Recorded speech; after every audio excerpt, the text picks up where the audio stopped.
Hi, everybody. Welcome back to English 221, and this is for our class for Wednesday, the 12th of February, where we are moving past the sonnets and beginning our first major drama, and that happens to be A Midsummer Night's Dream. Want to draw your attention to the notes below because I have some information about our first paper. And paper number one is going to be on one of the comedies.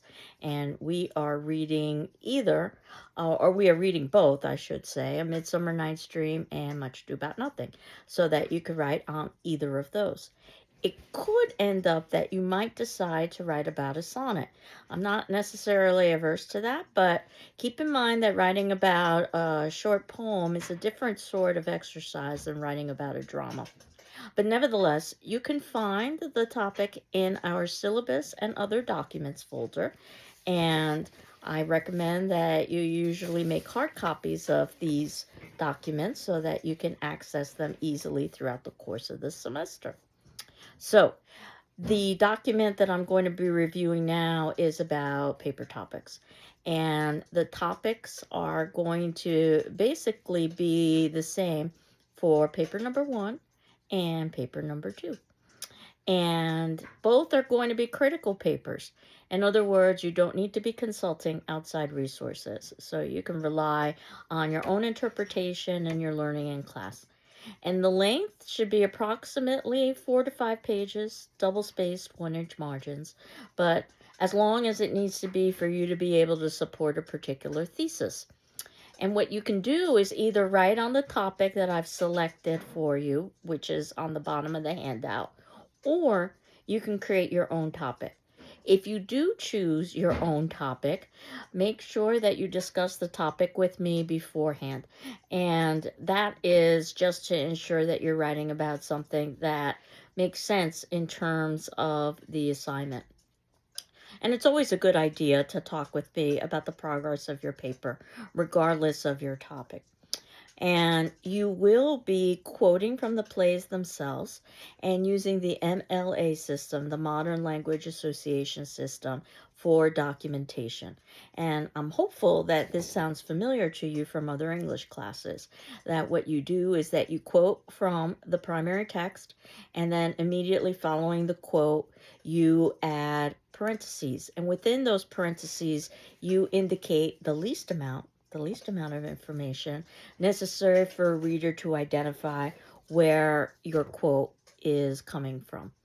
And then usually what there is a works cited page at the ending of the paper that lists all of the sources that were quoted, and they're all listed in alphabetical order by author's last name, and that's where you get all of the detail of the sources. And usually the least amount of information that would be required in those parentheses is a page number. And in terms of Shakespeare, things are a little bit easier because, as you can see, Shakespearean plays are divided into acts, scenes, and lines, which means we can reference the plays by act, scene, and line, and we don't have to rely on a page number, which means it doesn't matter which version of the text we're using, it doesn't matter which edition of the text we're using. We can all get to the same place if we were to say something like Act 2, Scene 1, line 37, which is something that we'll be talking about further as we continue to examine the plays. And in fact, I'll be giving some handouts that I'll be posting on our Moodle site, talking a little bit about some of the conventions about writing a paper, and specifically some of the conventions for quoting from a Shakespearean drama. So, the topic might sound familiar because it was on your syllabus and course outline. It was one of the quotes. If you'll remember, I had 3 quotes. This is one of the quotes that I thought might be useful for us to examine. And it's by Alexander Anixt. And the quote reads, "Don't ask for simple answers from Shakespeare. Just believe in his ability to put into one play a whole world with all of its contradictions, contrasts, and problems." And your assignment would be to examine how that quote applies to the text that you've selected for your paper. And again, I'm assuming you're going to be choosing the comedies, A Midsummer Night's Dream or Much Ado About Nothing. That said, the sonnets are a possibility. For paper number 2, which won't be due until the very ending of the semester, you will be addressing the plays that occur after the comedies. So that would be our history, which is Richard II, or the tragedies, which happens to be Macbeth and Othello. We end the class with The Tempest as an extra credit, and The Tempest is also a possibility as well. But regardless of your topic, whether you choose the topic that I've selected or you create your own, as long as you get it approved by me, then it's fine. You need to provide evidence from the text in order to support your particular arguments. My job basically is to take the opposite perspective of whatever it is you're saying. You can almost think of me as a judge, and you're an attorney, and you're trying to present a court case. You need to put together the arguments so that there is a possibility. It doesn't even have to be a probability, just a possibility that your particular argument is valid. And at the bottom of this paper assignment, I have a good question to ask yourself when you are writing a paper or perhaps reading someone else's writing is, and this is a quote, have I or has the author said this as clearly, concisely, believably, or gracefully as possible? And you can see that after that, in the parentheses, what I've got is a page number and also the author's last name. If it's unclear which author you are quoting from, then in addition to page number, you would add an author's last name. And if you've got multiple texts by the same author, then you might even need to add part of the title of the text. And again, while page numbers is usually the least amount of information that we would include, for us, it would be act, scene, and line. So, in terms of thinking about that first paper, I've got a due date for us on the 24th, which is Monday. I have rolling deadlines, so at this point, pretty much you can hand in a paper at any time. I chose the 24th because that puts us approximately midway through the semester, so I would want you to have a formal letter grade by that point. Now, that's not to say that you couldn't hand in a paper after the 24th, but I do want to know what's happening if you haven't handed in a paper by the 24th. But early papers are encouraged, and again, I'm thinking somewhere in the area of 4 to 5 pages, but ultimately, your paper should be as long as it needs to be in order for you to make a good argument. And you would send that to my email address via PDF. And that's the way that my grading program works best. And then I can return that to you. And you have the option of rewriting that first paper for a higher grade. So I think of the first paper as a learning exercise, if you will. Since the second paper is due at the ending of the semester, you probably wouldn't have time to rewrite it, but you probably wouldn't need to rewrite it because ultimately the first paper was the exercise that you needed to learn how to write a paper, which you will just be duplicating with your second paper. So, in terms of where we are now, we're transitioning away from the sonnets, though you'll see many of the themes of the sonnets and the dramas, and moving to the comedies that we think Shakespeare wrote in the earlier part of his career. And the comedies are known for specifically examining love and all of the misunderstandings associated with love. And they're also known for being celebratory, lots of music and dance. So watching a performance is definitely important because you don't get the music and the dance when you're just reading. There is no death. There could be a mistaken belief of death, but in the end, nobody dies, and there's a happy ending, which means marriage or the promise of marriage. And A Midsummer Night's Dream, the first drama that we're going to be reading, is notoriously confusing, as I had indicated last class. It's got multiple subplots. It's got characters with similar names. You've got lots of shifting of relationships through magic. And we also have a play within a play, which is something that's very common with Shakespeare. Metadrama is what it's called, is when you're drawing a specific reference to the idea of the drama that you are watching. And that fifth act, that play within a play, will serve as a mirror to the play that we've just experienced. And expect social and political commentary, just like we saw in the sonnets, but it may not necessarily be obvious. So, in terms of Midsummer Night's Dream, notoriously confusing because love is notoriously confusing. You can see that in the fourth section below, what I've done is I've listed some characters, and I suggest that you keep some sort of a chart or a graph of the characters and their shifting relationships just so that you can keep track of it. And we are introduced to varying levels of relationship, varying stages of relationship, all the way from dating to marriage. And we are introduced to lots of different couples representing different statuses and backgrounds. First, we're introduced to Theseus and Hippolyta. They are engaged, and basically, Hippolyta is a war conquest. This would be a typical kind of love relationship at the time, a political union. Obviously, she's not too happy about it. We learn that she's the queen of the Amazons, a very strong female warrior race. So, we do know that it's a comedy, which means that at the ending, there has to be some sort of a resolution where both are happy.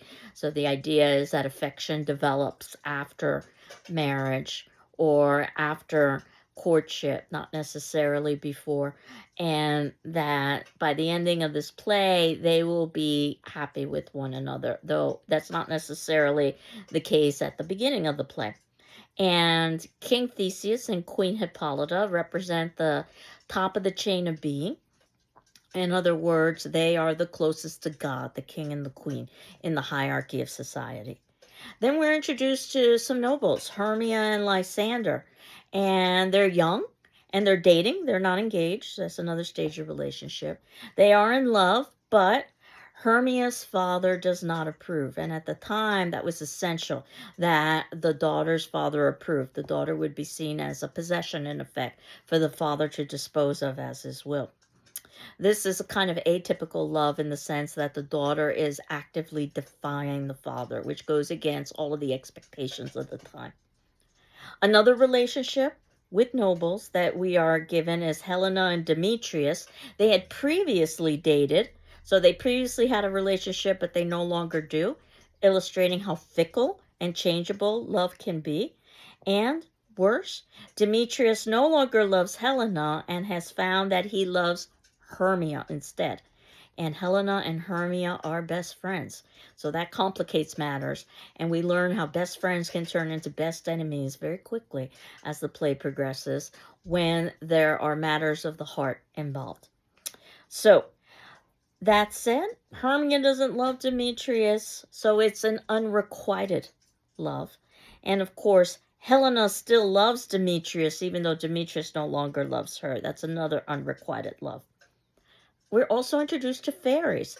And in the chain of being, fairies would probably be above king and queen because they're supernatural beings. And they are married, which is yet another stage of relationship. And they are bickering with one another over the control of a changeling child, which we'll talk a little bit more about as the semester progresses. But this is all about power and control. Who has it and who doesn't? And then finally, we're introduced to a character named Bottom, who's at the bottom of the social scale. He's a laborer. He's single. And his cohorts, they're rehearsing a play that happens to be about, well, love. And all of these characters will connect with one another over the course of the play. So, as I had indicated, I wanted you to watch or to begin with watching a production from the Reconstructed Globe Theater. This production was done in 2014 by John Light, Shakespeare on Screen. And because of copyright issues, I can't give you a link, but the GCC library can provide you with a link for a specific period of time, approximately 2 weeks or so.